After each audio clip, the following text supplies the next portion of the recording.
যে টাঙ্গাইলে দুটি রাজনৈতিক প্রতিপক্ষ, একটি হলো অশুভ শক্তি আর একটি হলো শুভ শক্তি। আমরা যতদিন মাননীয় প্রধানমন্ত্রী জীবিত আছে আমরা শুভ শক্তির পক্ষে আছি। অন্যায়ের বিরুদ্ধে তানভীর হাসান ছোটমনির পক্ষে শরীরে এক ফোঁটা রক্ত থাকতে আমরা অন্যায়ের বিরুদ্ধে সংগ্রাম করে যাব।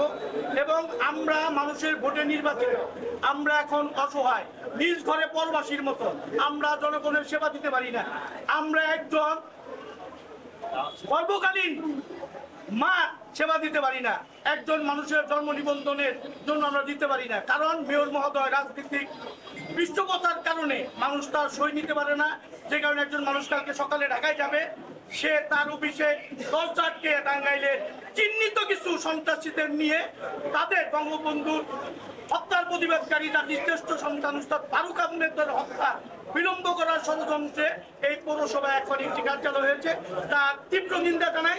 এবং মানুষের পৌরসভা, জনগণের পৌরসভা, স্থানীয় মানুষের পৌরসভা যেন মানুষের হয়, এই প্রত্যাশা রাখি আপনাদের মাধ্যমে। আপনারা এই মেসেজটা